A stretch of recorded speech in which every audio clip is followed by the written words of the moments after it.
على أمر الدنيا والدين أشهد أن لا إله إلا الله أشهد أن محمدا عبده ورسوله لا نبي بعده اللهم صل على هذا النبي الكريم وعلى آله وصحبه أجمعين رب اشرح لي صدري ويسر لي أمري واحلل عقدة من لساني يفقهوا قولي أصبحنا على فطرة الإسلام وكلمة الإخلاص وعلى دين نبينا محمد صلى الله عليه وسلم وعلى ملة أبينا إبراهيم حنيفا وما كان من المشركين.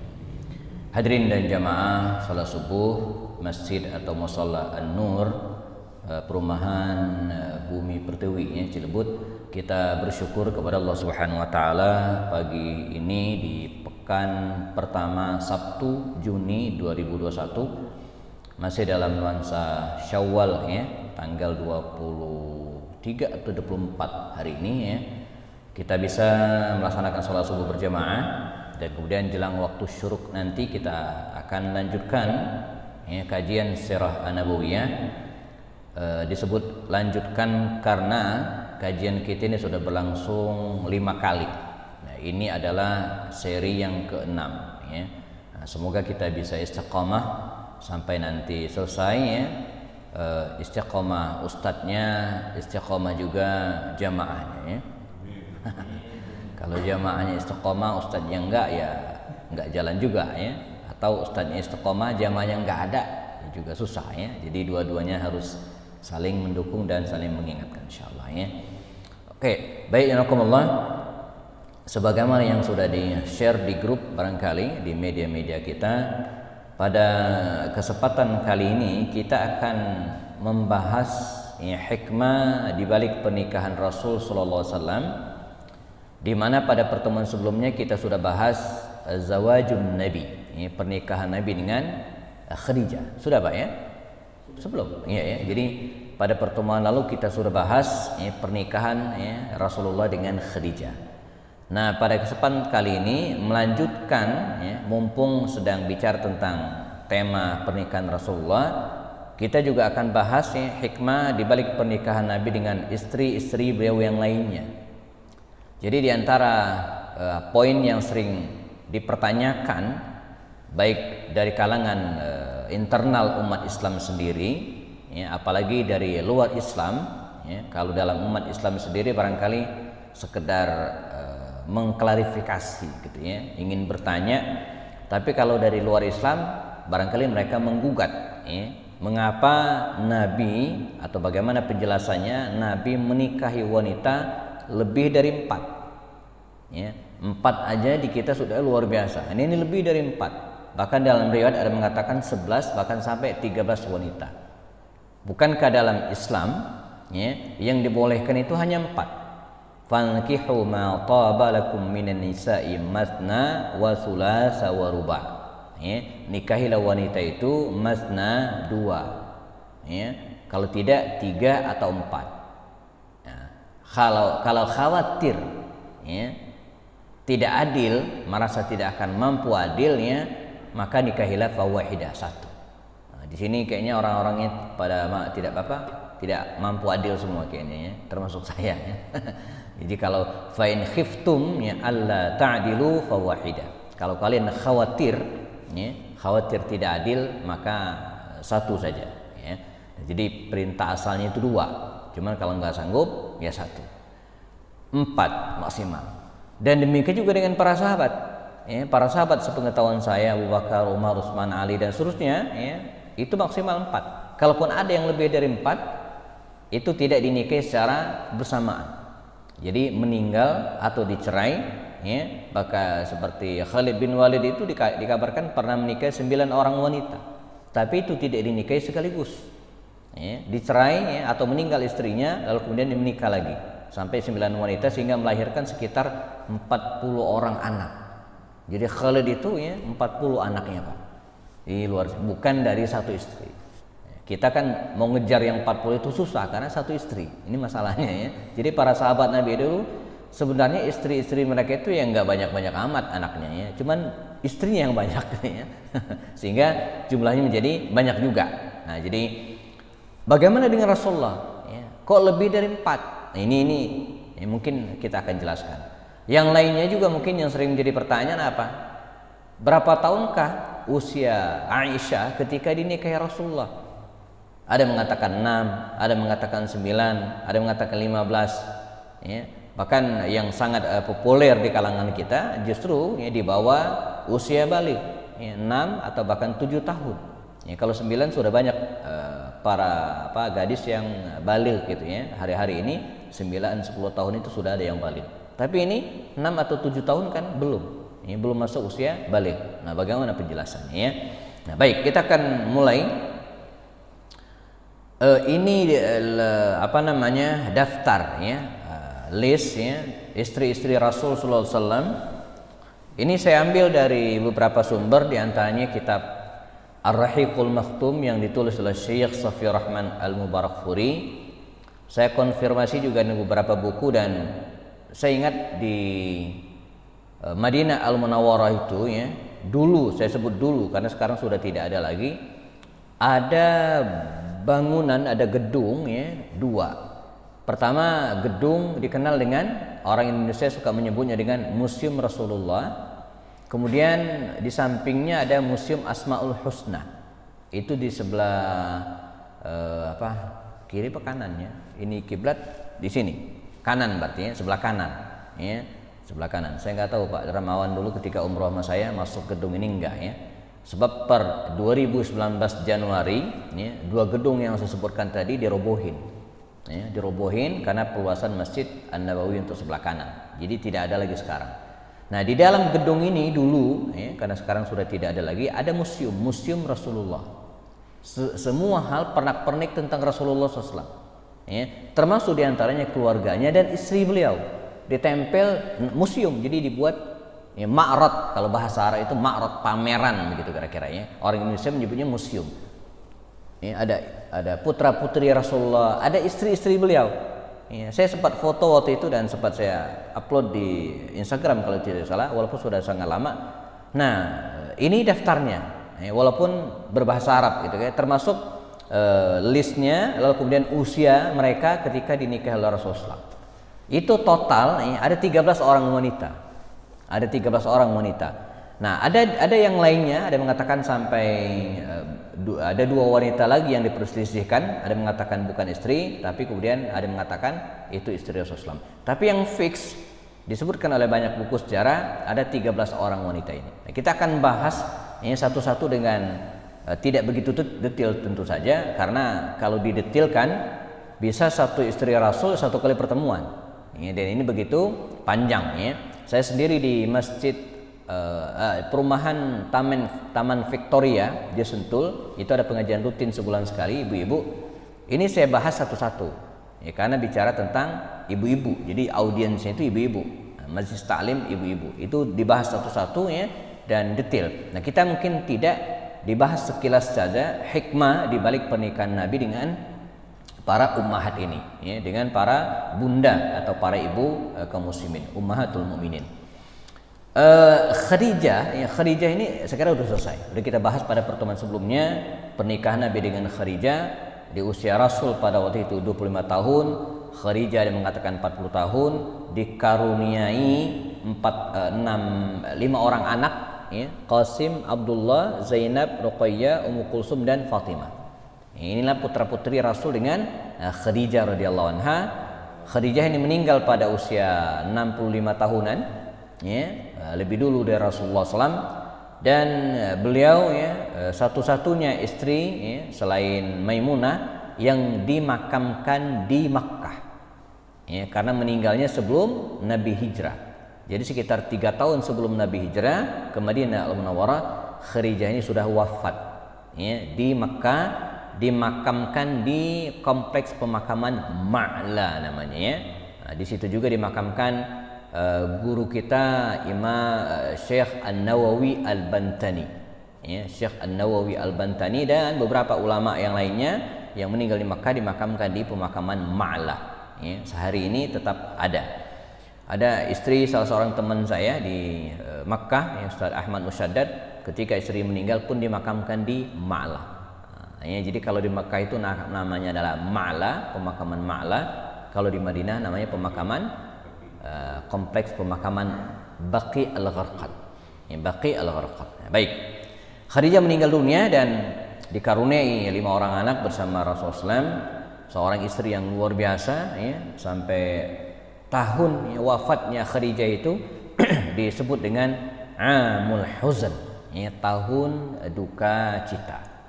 Nah, setelah Khadijah meninggal dunia janakumullah di bulan Ramadan ya, jadi kalau paman Nabi itu Abu Talib wafat di bulan Rajab, 3 bulan kemudian istrinya meninggal.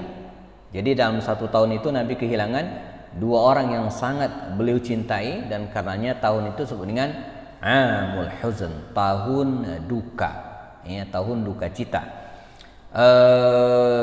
Ramadan. Nah, begitu Khadijah ini meninggal dunia ya, beberapa wanita dan kemudian ibu-ibu, Ummu Hakim diantaranya mendekati baginda Rasul dan kemudian menanyakan, "Ya Muhammad, ala tatazawwaj?" Ya, ala tatazawwaj. Kenapa engkau tidak menikah lagi? Ya. Kata Rasul, dengan siapa? Ya.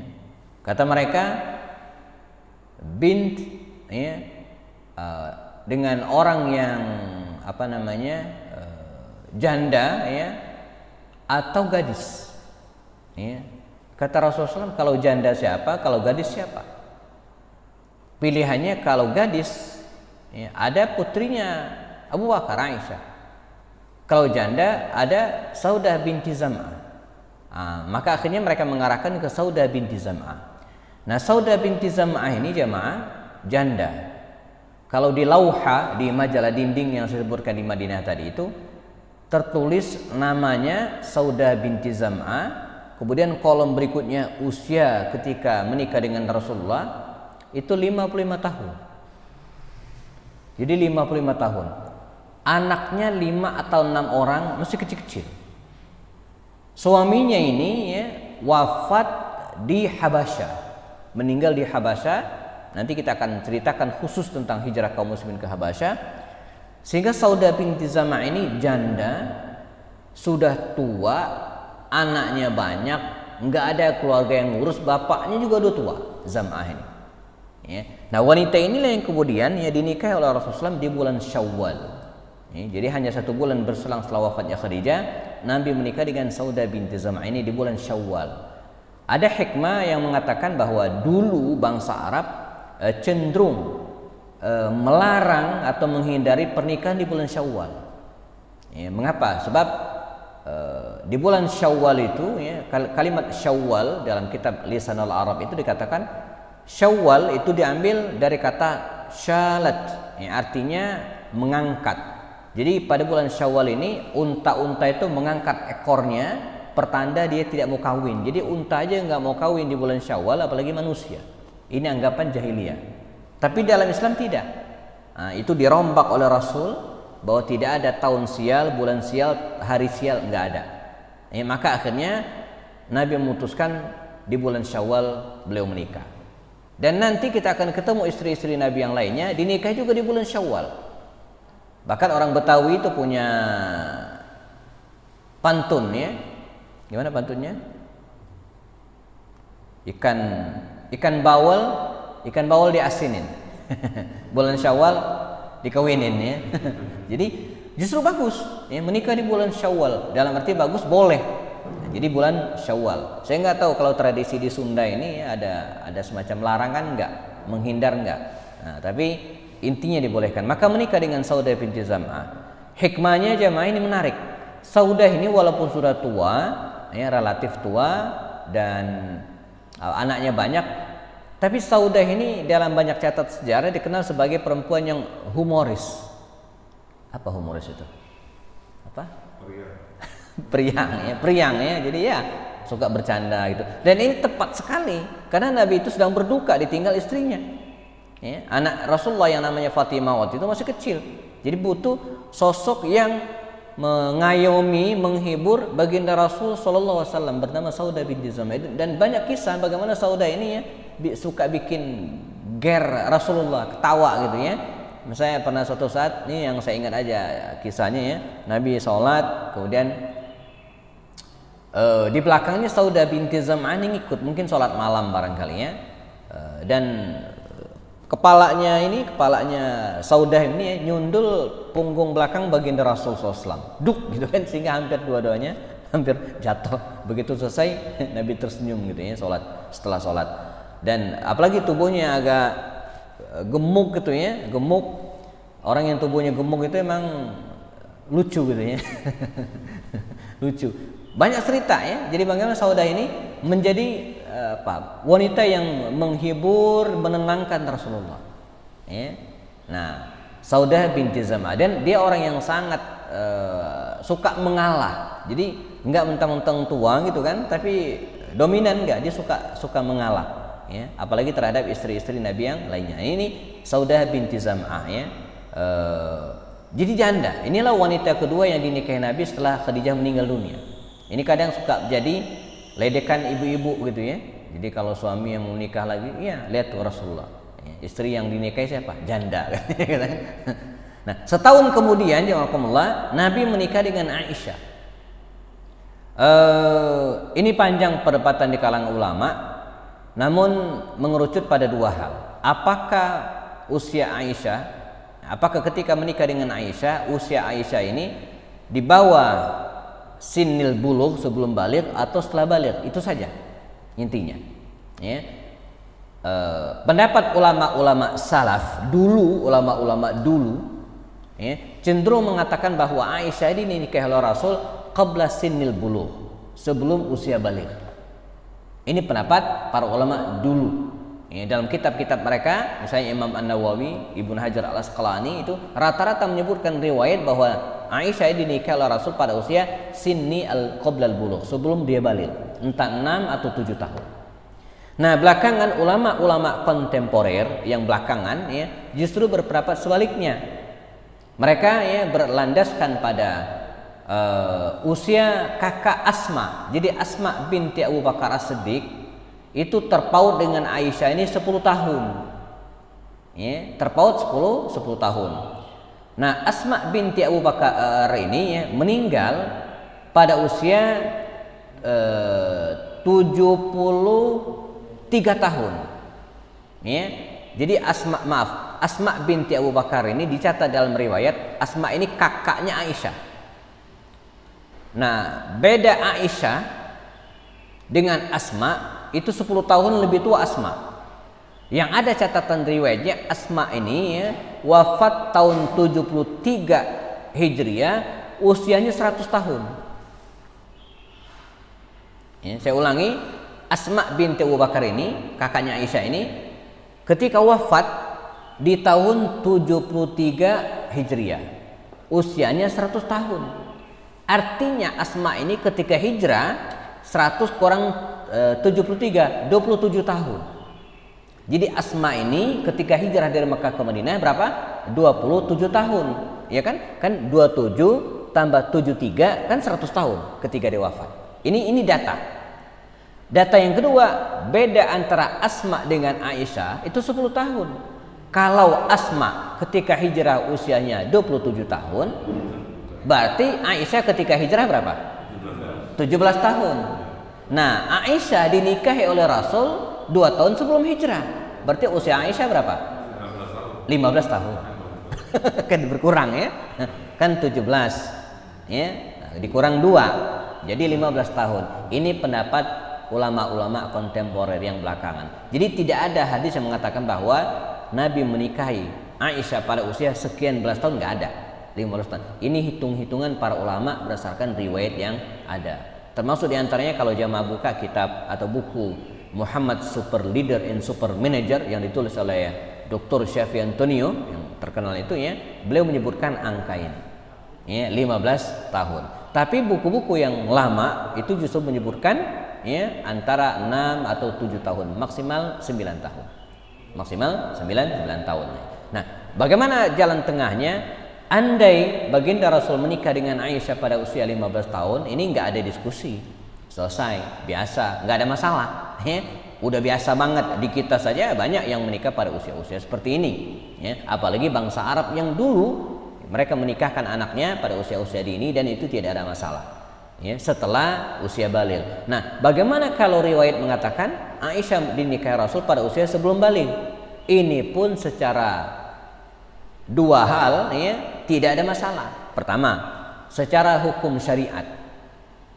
Dalam hukum fikih jemaah, boleh seorang laki-laki menikahi wanita di bawah usia. Yang dimaksud dengan dia usia ini adalah sebelum balik, tapi dengan syarat. Syarat pertama, belum boleh berhubungan, cuman akad nikah doang. Boleh secara fikih. Sekarang juga boleh, sah. Ya, fikih Islam, bukan undang-undang pernikahan. Ya, kalau undang-undang pernikahan, saya kira mungkin nggak boleh secara sah gitu ya. Artinya belum boleh dapat akte nikah. Tapi secara hukum fikih boleh, nggak masalah. Menikahi anak sebelum usia balik, ya, dengan catatan belum boleh berhubungan. Yang kedua syaratnya apa? Ketika wanita ini tadi dia dinikahi sebelum balik, masuk usia balik, maka dia harus ditanya lagi, mau nggak, siap nggak menikah dengan si fulan. Kalau dia menggugat nggak mau gitu kan, maka dipertimbangkan untuk diceraikan, nggak boleh dipaksakan. Tapi kalau katanya mau, nggak ada masalah, tidak perlu akad baru. Akad ketika awal tadi sudah sah. Nah, andai ini yang kita ambil, maka tidak ada yang dilanggar oleh Rasulullah. Secara hukum syariat boleh. Yang kedua, secara hukum adat pada waktu itu nggak ada yang protes. Ya, sehingga pernikahan Aisyah binti Abu Bakar dengan Rasulullah SAW ini ya, dipandang dari dua sisi, itu tidak ada masalah. Dari hukum adat waktu itu dan hukum syariat sah-sah saja kalau dinikahi sebelum usia balik, apalagi kalau dinikahi setelah usia balik, nggak ada masalah ya. Nah, lalu apa hikmah pernikahan Aisyah dengan Rasulullah SAW ini? Di antaranya adalah untuk menyambung dan mempererat persaudaraan di antara Rasulullah SAW dan Abu Bakar Siddiq. Makanya kalau kita lihat empat sahabat Rasulullah, Abu Bakar, Umar, Utsman, Ali, ini adalah keluarga Rasulullah. Abu Bakar apanya Nabi?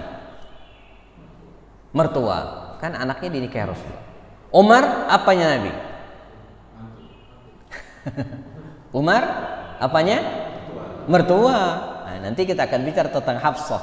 Jadi Abu Bakar dan Umar itu mertuanya Rasulullah. Utsman apanya Rasulullah? Mantu. Nah, ya, karena ada anak Nabi yang namanya Ruqayyah dan Ummu Kulsum ya, dinikahi oleh Utsman. Ali, jelas sekali ya, Fatimah anaknya Ali bin Abi, anaknya Rasulullah dinikahi Ali. Jadi pada khulafah ini dua ini mertua, dua mantu. Jadi dekat.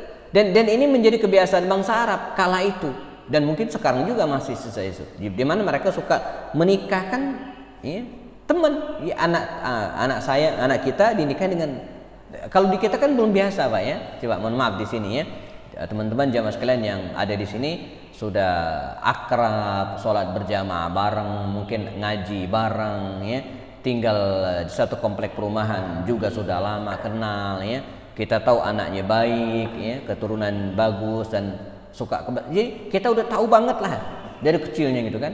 Tapi masih jarang di antara kita ya, misalnya yang bisikin ke temannya ya, yuk kita besanan yuk gitu. Jadi belum Pak ya, kita masih sering membiarkan anak kita nyari jodoh sendiri di kampusnya gitu kan, atau di tempat kerjanya ya. Sementara kita masih sungkan. Padahal kita tahu kita punya anak laki-laki, teman kita punya anak perempuan, dan kita tahu dari kecilnya anak ini bagus, baik akhlaknya, pintar ngaji, pendidikannya bagus, tapi kita masih ragu gitu kan. Nah, para sahabat Nabi dulu enggak, mereka biasa ya. Nanti kita akan ketemu bagaimana Umar bin Khattab itu yang menawarkan Hafsah ini kepada Abu Bakar, kepada Umar ya, bahkan kepada Utsman gitu kan. Jadi kepada Abu Bakar pada tawarkan kepada Utsman. Jadi Umar menawarkan anaknya ini kepada dua sahabat Nabi ini untuk dinikahi, walaupun akhirnya dinikahi oleh Rasulullah.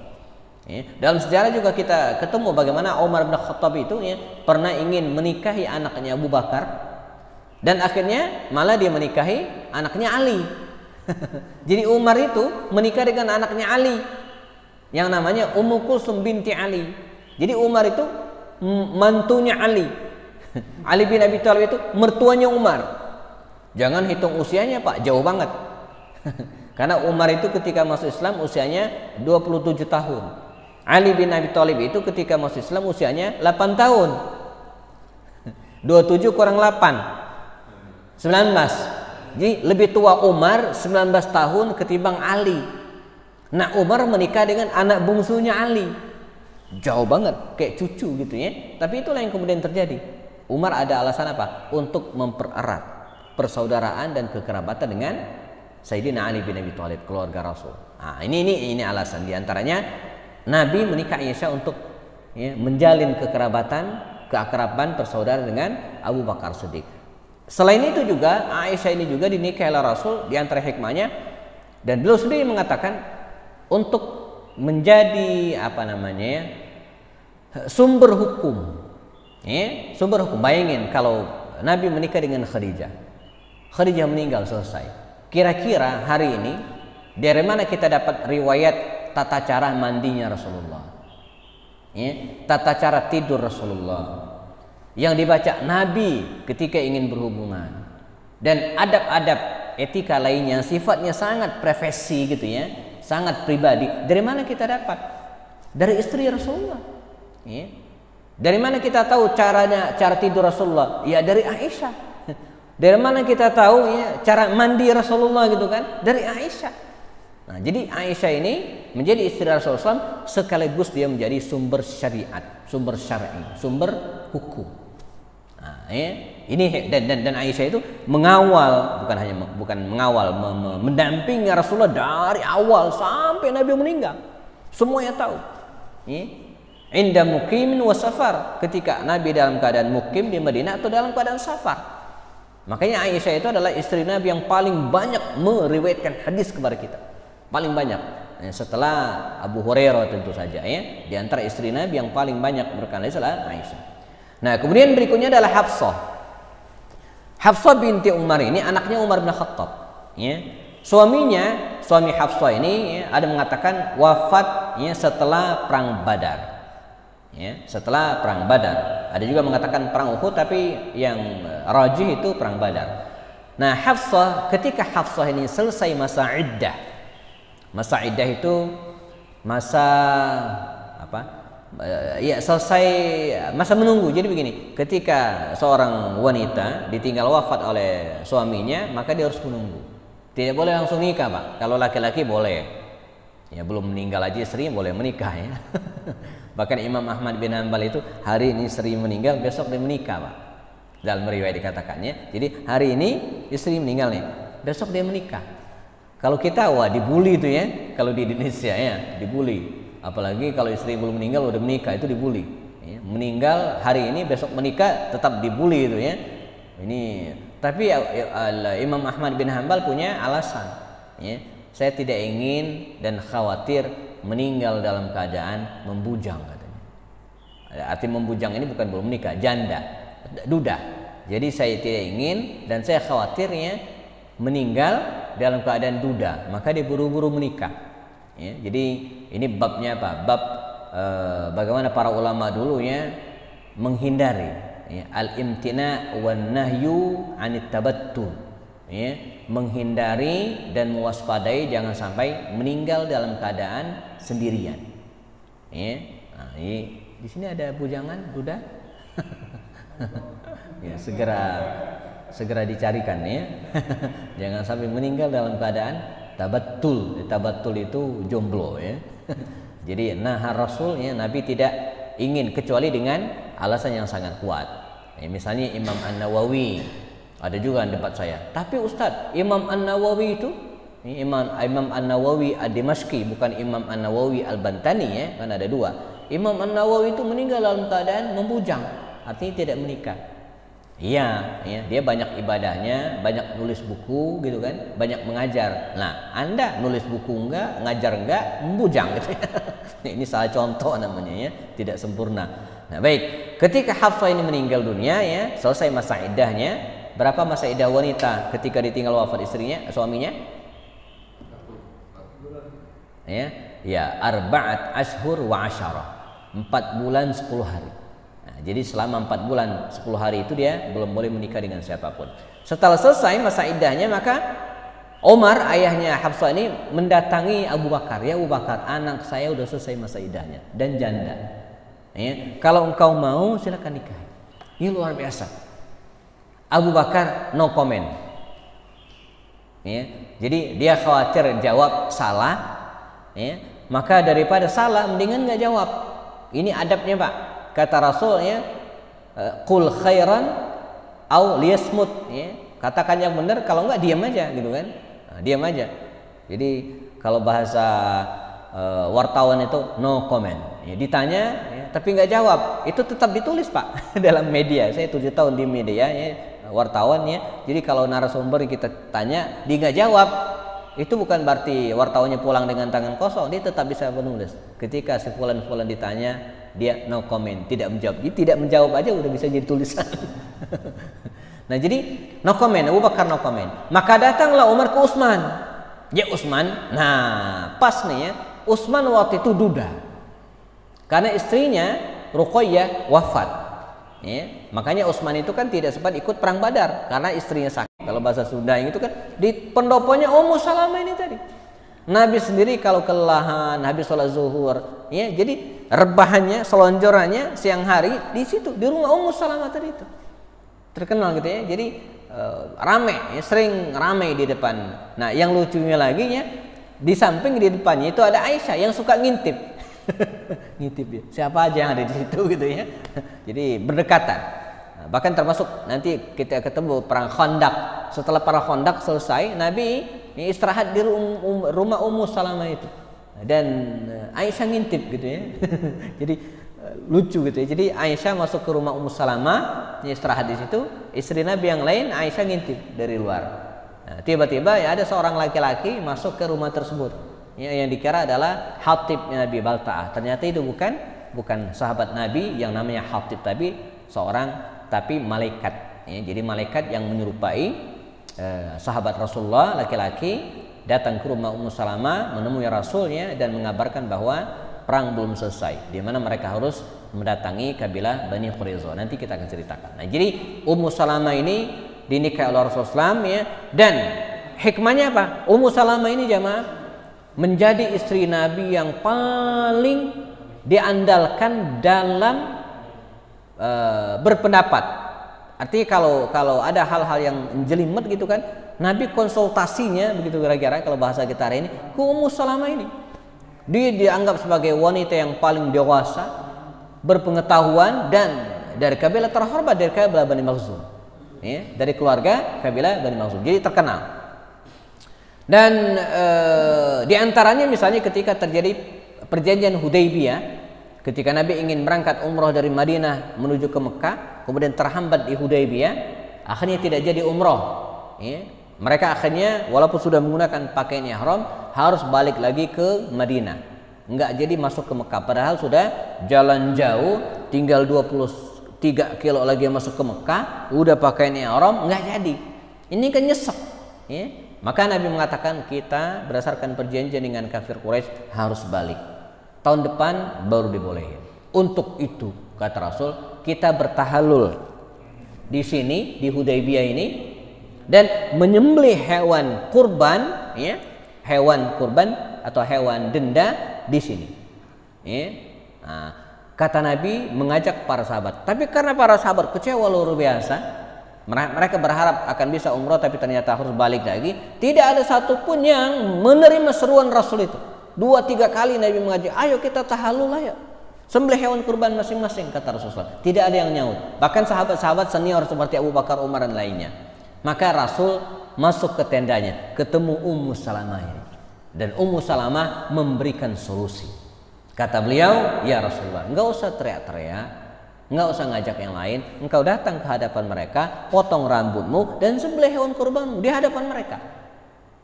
Dan itu yang dilakukan Rasulullah. Ketika Nabi melakukan hal itu, maka 1.400 sahabatnya ngikutin. Nah, jadi dia yang menyarankan kepada Rasulullah. Maka pelajaran bagi kita hari ini, alhamdulillah, biarkan ya istri kita memiliki pengetahuan cukup agar suatu saat bisa memberikan advice juga kepada kita. Makanya kalau ada seminar-seminar tentang pendidikan anak, tentang apalah ya, yang tentang kesehatan ya, kita fasilitasi istri kita untuk ikut agar mereka juga punya pengetahuan yang cukup. Ya, suatu saat bisa memberikan advice dan arahan kepada kita ya.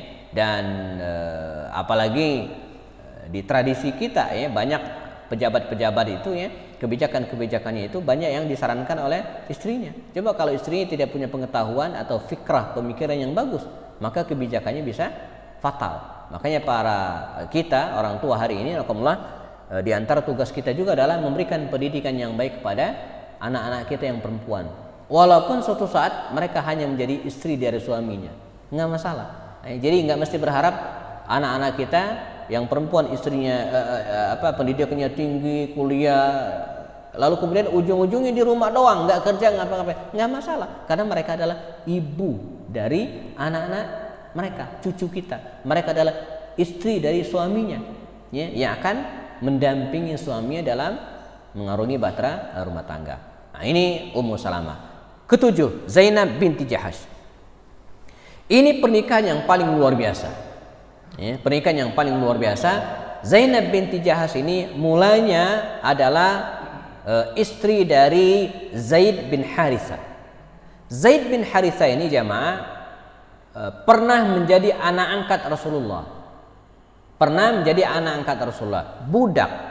Dan karenanya ada semacam kesenjangan sosial antara Zainab binti Jahash, ini dari kalangan terhormat, ya, Zainab binti Jahash ini bangsawan Quraisy, sementara suaminya Zaid bin Haritha ini ya, dulu budak, ya, yang dimerdekakan oleh Rasul dan sempat diangkat anak oleh Rasul. Jadi ada kesenjangan yang luar biasa. Dalam bahasa fikih ini disebut dengan kufu.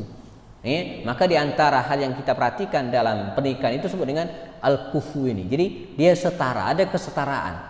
Entah kesetaraan usia, entah kesetaraan ekonomi, entah kesetaraan pendidikan. Bayangin istrinya S3, suaminya nggak tamat SMA. Itu boleh banget, sah, tapi harus dipertimbangkan. Menjadi salah satu bahan pertimbangan masalah kufu ini tadi, walaupun bukan syarat sahnya nikah. Atau misalnya sebaliknya, suaminya ini juga tetap harus jadi pertimbangan. Suaminya berpendidikan, tapi istrinya nggak tamat SD misalnya, ini juga harus dipertimbangkan. Jomplang. Dalam hal kekayaan juga demikian. Walaupun sekali lagi saya ulangi, ini bukan larangan sama sekali, tapi termasuk hal yang harus kita pertimbangkan matang-matang. Jadi kalau istrinya kaya raya, sementara suaminya jadi orang yang sangat ekonominya sangat di bawah, ini juga harus jadi salah satu pertimbangan. Kecuali istri betul-betul soleha. Kalau enggak, ini akan berdampak negatif dalam keluarga tersebut. Nah, akhirnya ada kesenjangan ini dan kemudian keretakan dalam keluarga Zainab binti Jahash ini, dan puncaknya dicerai. Maka diceraikanlah Zainab binti Jahash oleh Zaid bin Haritha. Dalam tradisi bangsa Arab Quraisy pada waktu itu jamaah, anak angkat itu adalah anak kandung. Anak angkat adalah anak kandung. Jadi kalau mereka ngangkat anak, itu sama dengan anak kandung. Karena itu istri anak angkat itu adalah mantu yang tidak boleh dinikahi. Dalam Islam tidak. Anak angkat itu orang lain. Tidak ada hubungan nasab. Tidak dapat warisan. Anak angkat itu nggak dapat warisan. Walaupun dia boleh dapat wasiat atau dapat hadiah, warisan tidak. Jadi pengangkatan anak, tabanni, itu tidak mengubah status seseorang. Karena itu ketika Zaid bin Haritha menceraikan Zainab binti Jahash, dalam tradisi bangsa Arab, Zainab binti Jahash ini tidak boleh dinikahi oleh Rasul. Kan mantunya. Kita kalau punya mantu nggak boleh Pak dinikahi, gitu kan? Walaupun anak kita sudah meninggal dunia, nggak boleh. Itu termasuk mahram, yang dilarang dinikahi. Tetapi ini kan anak angkat, bukan. Artinya dalam Islam boleh. Maka Rasulullah menikahi Zainab binti Jahash ini untuk menganulir tradisi jahiliyah. Karena itu diantara hikmah pernikahan Nabi itu disebut dengan litashri. Tashri itu membuat syariat baru. Maka menikahlah Rasulullah dengan Zainab binti Jahash dengan pernikahan yang sangat unik. Apa itu? Yang menikahkan Zainab binti Jahash ini bukan pamannya, bukan bapaknya yang sudah meninggal, atau bukan saudaranya, tapi Allah Subhanahu wa taala. Maka suatu saat dia pernah berbangga kepada istri-istri Nabi yang lain, kalian boleh berbangga bla bla bla, tapi saya yang menikahkan saya, kata Zainab, adalah Allah Subhanahu wa taala. Berdasarkan firman-Nya dalam surat Al-Ahzab ayat 37, falamma qada Zaidum minha watara zawwajnakaha. Ya.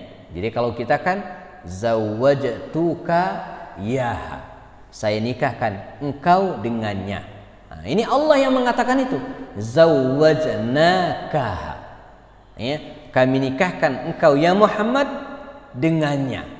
Nah, jadi kalau kita kan anakku si fulana binti fulan, saya nikahkan engkau dengan fulan.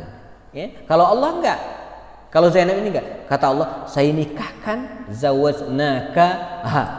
Saya nikahkan engkau ya Muhammad dengan Zainab. Jadi yang nikahin Rasulullah dengan Zainab ini Allah langsung.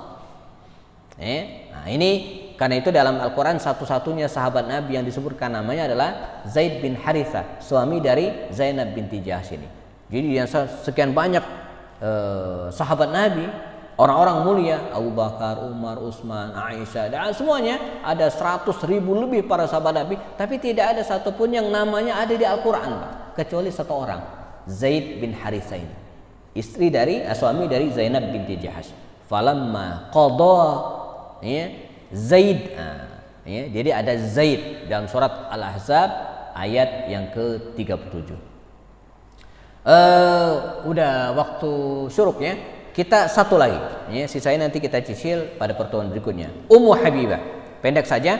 Ummu Habibah ini jamaah dinikahi oleh Rasul dengan cara yang juga unik. Sebab Ummu Habibah ini dulu dia punya suami Ubaidillah bin Jahsh namanya, menikah dan kemudian mereka hijrah ke Habasyah.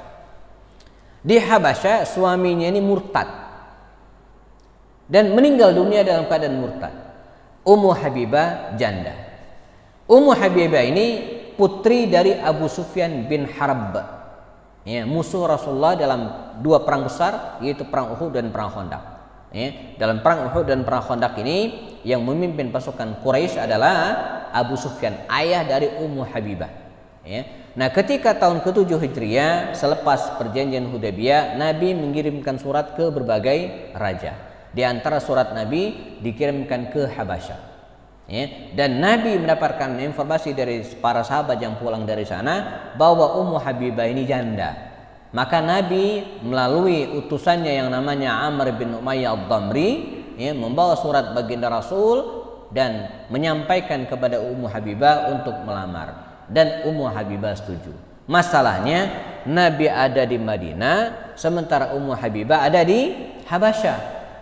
Kendati demikian terjadilah pernikahan dengan sistem atau dengan cara al-wakalah, diwakili. Diwakili. Dalam konteks hal ini syarat rukun nikah itu kan pertama harus ada apa? Pengantin, laki dan perempuan. Nggak mungkin nikah nggak ada pengantinnya, nggak sah Pak. Mesti ada pengantinnya Kemudian yang kedua adalah wali.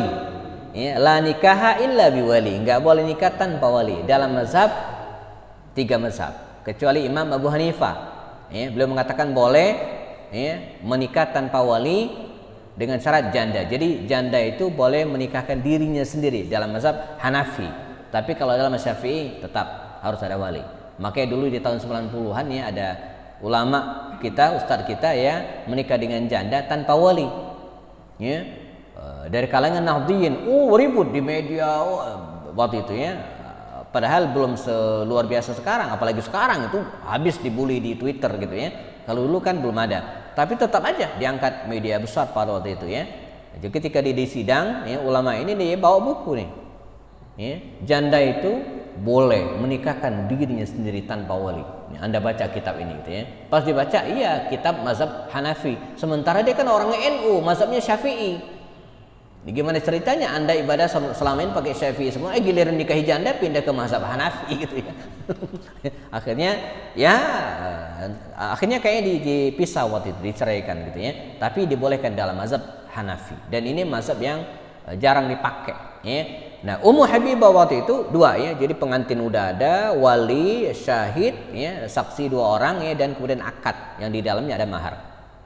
Nah, Ummu Habibah pengantin udah ada nih, Ummu Habibah dan Rasulullah. Nah, sekarang walinya kan ayahnya Abu Sufyan, kan masih kafir, tidak ada lokasi lagi, tidak bisa Kemudian cari keluarga, nggak ada. Ummu Habibah ini sebatang kara di situ.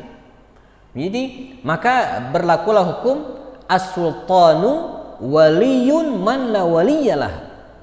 Jadi sultan, KUA, penghulu, hakim setempat ya, menjadi wali bagi orang yang tidak punya wali. Ini disebut dengan wali hakim. Ya. Masalahnya di Habasyah nggak ada. Ya, nggak ada siapa-siapa, kan bukan pemerintahan Islam waktu itu ya, nggak ada penghulunya gitu kan. Maka wali hakim majbur, dipilihlah orang yang dianggap paling soleh dan paling dekat nasabnya dengan Ummu Habibah. Nah, jadi kalau suatu saat kita pergi ke Eropa Pak, ketemu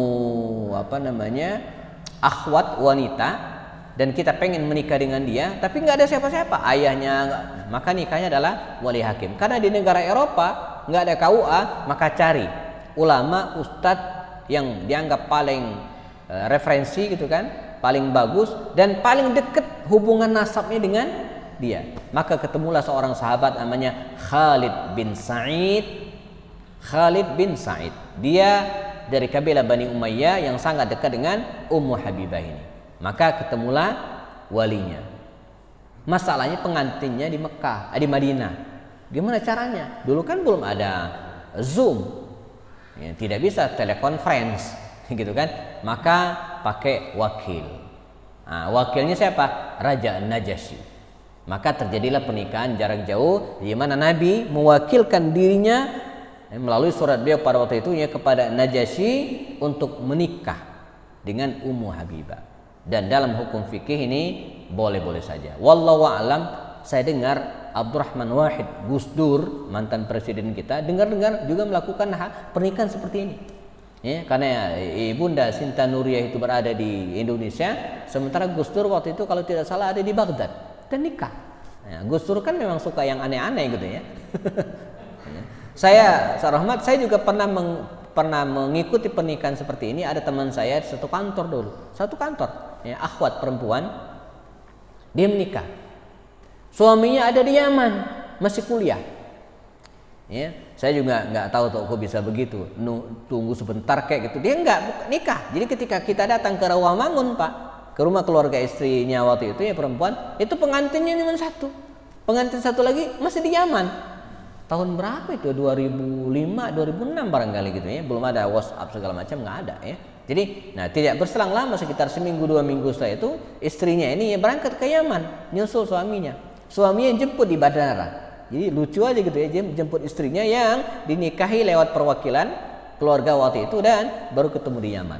Ya, sampai sekarang orangnya masih ada, Ustadz. Ya, jadi mereka suka cerita dulu ya ketika dijemput istrinya yang mana. Dulu kan belum ada WhatsApp, jadi ditulis saja gitu kan. Iya, ini ketemu dan kemudian dia melanjutkan kuliah sama-sama di Yaman. Nah, yang jadi perbincangan kita waktu itu adalah kita datang ke pengantinnya ini, resepsi pernikahannya ini ya, pernikahan, tapi pengantinnya cuma satu, perempuan doang, yang ikhwannya laki-lakinya ada di Yaman gitu ya. Nah, ini pernikahan Nabi dengan Ummu Habibah ya. Nabi berada di Makkah, di Madinah, sementara Ummu Habibah yang nama aslinya adalah Ramlah binti Abu Sufyan ada di Habasyah. Sebagai penutup, di antara hikmah pernikahan Nabi dengan Ummu Habibah ini adalah ada nuansa politiknya. Ya, karena bapaknya Ummu Habibah ini musuh Rasulullah. Ya, dan praktis setelah itu Abu Sufyan ini perlawanannya relatif mengendor karena anaknya dinikahi oleh Rasulullah. Dan puncaknya jelang Fathu Makkah, Abu Sufyan ini masuk Islam. Ya, jadi ada nuansa politiknya ya. Sama juga nanti ketika Nabi menikah dengan Sofia binti Huyai bin Akhtab itu musuh Rasulullah. Huyai itu Pak. Ya, jadi yang nomor 9, 10 ya, Huyai bin Akhtab itu musuh Rasulullah dari kalangan Yahudi Bani Nadir. Nah, anaknya dinikahi. Ya. Ada lagi nanti ya namanya siapa ya? Maimunah bintil Haris juga sama. Haris itu kan tokoh dari Bani Mustalik. Ya. Kemudian anaknya dinikahi oleh Rasulullah. Nah, jadi ada nuansa seperti itu ya. Baik. Biar lebih detailnya 4 yang lainnya, Sofia, Maimunah, Maria Al-Qibtiyah dan Raihana ya, kita akan bahas pada pertemuan berikutnya sambil kita tambahkan nanti beberapa hikmah yang bisa kita petik dari pernikahan Rasulullah SAW. Jadi mohon diingatkan, pada pertemuan depan kita akan masih bahas memetik hikmah pernikahan Rasulullah SAW dengan istrinya part 2. Bagian yang kedua ya. Baik, kita sisakan waktu sebelum istirahat. Ada pertanyaan tentang hal ini? Mangga. Assalamualaikum. Ustaz, itu Juwairiyah binti Haris dengan Maimunah binti Haris itu bersaudara atau gimana? Beda, ya. Itu kan maksud cerita yang Juwairiyah. Ya. Juwairiyah binti Haris, ya, ini berasal dari kabilah Bani Mustaliq. Beda klan, ya. Sementara Maimunah binti Haris ini dari kabilah Quraisy. Orang yang berbeda, walaupun namanya sama-sama Haris, tetapi orangnya berbeda. Ya, yang satu dari kabilah Bani Mustaliq, yang satunya dari Quraisy, masih darah Quraisy. Jadi Maimunah binti Haris ini masih terbilang keluarga Khalid bin Walid. Kalau nggak salah bibinya Khalid bin Walid. Jadi Maimunah ini bibi dari Khalid bin Walid. Sementara Juwairiyah itu orang Madinah, ya, dari kabilah Bani Mustaliq. Walaupun namanya sama, tapi orangnya berbeda. Ya, tidak ada hubungan darah. Ustaz tadi belum bahasnya Juwairiyah. Juwairiyah, oh kelewat ya. Oke, saya tambahkan sedikit. Oh, ini nomor 8, tadi loncat ke 9. Jadi Juwairiyah binti Haris ini jemaah, setelah perang Khandaq, ya, ada kabilah namanya kabilah Bani Mustaliq. Ini dikabarkan akan menyerang Madinah. Untuk itu Nabi mendahului, maka didatangilah kabilah Bani Mustaliq ini dekat sumur namanya Muraisi', ya, dan kalahlah mereka. Di antara sekian banyak tawanan itu ada namanya Juwairiyah binti Haris ini, ya. Nah, Juwairiyah binti Haris tadinya tawanan seorang sahabat Nabi, dan Juwairiyah ini dari kalangan terhormat. Bapaknya itu pimpinan kabilah Bani Mustaliq ini. Dia punya banyak uang, terpelajar. Kata dia, pertemukan saya dengan pimpinan kalian Muhammad itu. Saya ingin menebus diri saya sendiri dan saya ingin merdeka. Ya, jadi tawanan kan waktu itu sama dengan budak, dia bisa diperjualbelikan dan seterusnya gitu kan. Saya ingin memerdekakan diri saya. Nah, itu kisahnya dramatis. Jadi ini semacam tenda, ya, ya tawanan gitu ya. Nah, di situ ada dan mulai dibagi-bagi gitu ya. Ini tenda Rasulullah, ini tenda istri-istri Rasulullah. Keluarlah Juwairiyah binti Haris ini jemaah dari tenda ini menuju ke tenda Rasulullah. Aisyah ngintip dari tendanya, lihat, wah siapa itu? Cakep banget. Innaha kanat maliha. Demikian komentar Aisyah. Innaha kanat maliha. Kalimat maliha, kalau jamilah itu standar, Pak. Ya, jamilah itu cantik standar, tapi maliha itu cantik dan memikat. Ya, innaha kanat maliha, kata Aisyah, wah ini orang cantik banget gitu kan. Wallahi, kata Aisyah, demi Allah, sungguh lelaki manapun yang melihatnya pertama kali pasti ingin menjadikannya sebagai istri. Ya, bayangin ya, kata Aisyah dalam hati mengatakan, nanti diriwayatkan ya, siapapun ya, laki-laki manapun yang melihat wanita ini pertama kali pasti pengen menjadikannya sebagai istri. Dan dia menuju ke tenda Rasulullah. Kata Aisyah, saya pengen tahu nanti keluar dari tenda Rasulullah tetap sebagai tawanan perang atau sebagai istri Rasulullah. Dan itu ditandai dengan hijab. Jadi istri wanita yang sudah menjadi istri Nabi itu ya nanti ya diharuskan berhijab, menutup auratnya, bahkan menggunakan cadar. Maka ditunggu oleh Aisyah. Penasaran dia, maka masuklah Juwairiyah binti Haris ini ke tendanya Rasulullah. Ya, dan kata dia, ya Muhammad, katanya, saya ingin memerdekakan diri saya sendiri. Saya akan ngumpulin uang saya yang tersisa ya, dan ingin merdeka. Kata Rasulullah, baik. Wahai Juwairiyah, apakah engkau mau kalau saya tawarkan ya lebih baik daripada hurriyah, daripada pembebasan. Jadi dibebaskan dari perbudakan, dari tawanan itu suatu hal yang luar biasa. Diharapkan semua orang, siapapun pasti pengen dimerdekakan, karena menjadi budak kan tawanan perang bisa diperjualbelikan. Nah, kata Rasul, saya menjanjikan kepadamu lebih dari sekedar pembebasan dari perbudakan, lebih dari pembebasan sebagai seorang tawanan. Apa itu, kata Juwairiyah? Menjadi istriku, kata Rasul.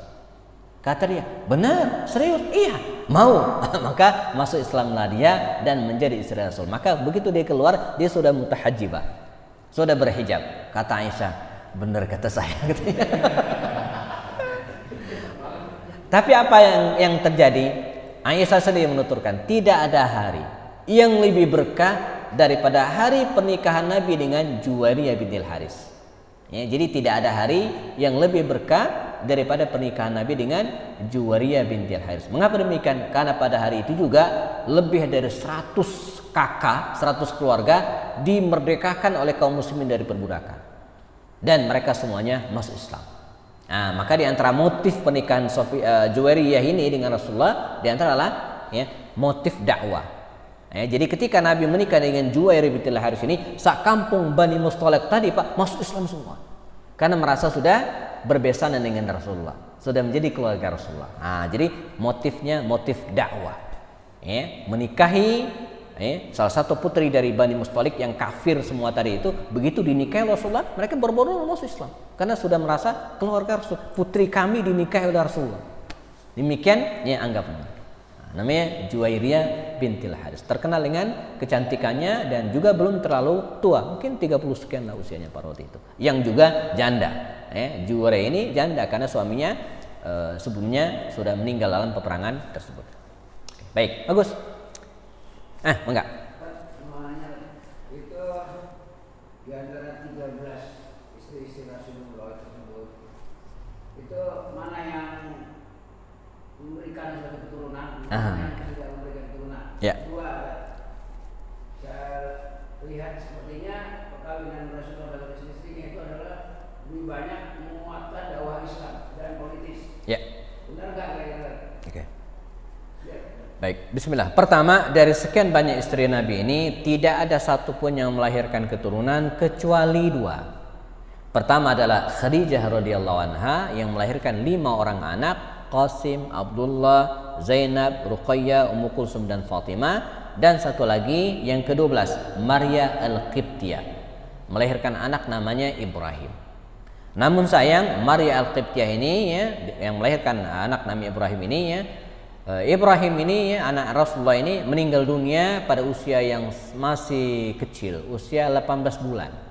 Ya, jadi ketika usia 18 bulan anak Rasulullah Ibrahim ini sangat disayang oleh Nabi, sakit panas, dipangku oleh Rasulullah SAW, dan lama mungkin sampai Nabi semi kadang ketiduran mangku anaknya ini dan meninggal dunia di pangkuan Rasulullah.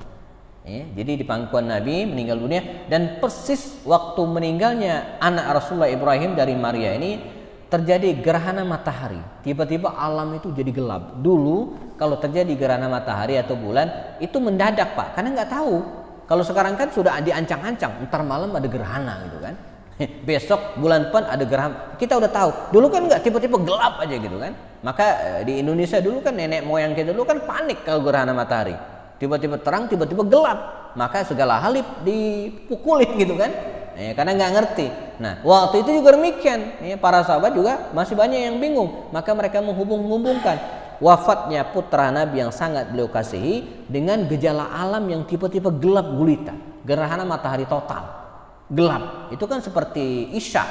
Saya pernah waktu SD dulu ya, gerhana matahari pas kita mau lagi belajar, tiba-tiba gelap. Itu seperti isya Pak, gelap total. Padahal jam 11 siang. Saya ingat waktu itu ketika kita turun main ya, waktu SD gelap, kita keluar semua. Mestinya kan sholat gerhana, tapi nggak ada di kampung saya waktu itu ya. Nah, Nabi juga demikian. Oh, ini gara-gara wafatnya putra Nabi. Makanya Nabi segera mengumumkan pada sahabat dan mengatakan, Inna syamsa wal qamara ayatan min ayatillah la yankhashifani ya bi mauti wa ahadin au bi hayati. Ya, jadi matahari bulan tanda kekuasaan Allah. Enggak ada hubungan dengan gerhana matahari, gerhana bulan, kata Rasulullah, dengan lahir atau hidupnya seseorang, enggak ada hubungan. Maka Nabi melaksanakan sholat gerhana, dan dari sanalah bermula syariat sholat gerhana matahari dan juga ada gerhana bulan. Ya, beberapa waktu lalu mungkin kita laksanakan gerhana bulan, persis ketika putra Nabi Ibrahim meninggal dunia. Jadi dari isi yang lain tidak ada. ya, kecuali dari Khadijah dan Maria. Nah, hikmahnya barangkali mungkin untuk menghindari kultus individu, ya, yang berlebihan. Ini hikmah yang mungkin bisa kita dapatkan. Kemudian yang kedua, apa tadi? Oh, dakwah. Betul ya. Jadi motifnya lagi-lagi kalau kita lihat jauh dari nafsu seks, ya, biologis, ya, tapi lebih kepada motif dakwah. Dari sekian banyak tadi itu. Dan juga motif menyambung kekerabatan, ya. Misalnya kalau Saudah tadi mungkin motifnya untuk menyelamatkan. Ini orang janda sendirian, anaknya banyak, masih kecil-kecil, bapak udah tua, nggak ada yang ngerawat, maka oleh Nabi diselamatkan. Ya, demikian juga dengan Zainab binti Khuzaimah juga demikian. Tapi yang lainnya seperti Juwair binti Al-Haris, Umamah, Habibah, Sofia, ya, ini adalah motif-motif dakwah tadi itu, ya, untuk melunakkan hati musuh atau untuk menjalin kekerabatan di antara mereka. Jadi betul sekali, ya, motifnya itu. Makanya hari ini barangkali penting juga kita gaungkan gitu, ya, motif ini. Bagaimana misalnya menikahkan putra. Kata Umar, maksudnya nyumpahin saya mati, kata Umar. Iya, selagi Anda hidup. Artinya kalau Anda meninggal nanti kan saya bebas. Kata Umar, ini orang cerdas juga. Iya, kata Umar. Maka selesai, begitu Umar meninggal dunia, ya dia tetap meriwayatkan hadis.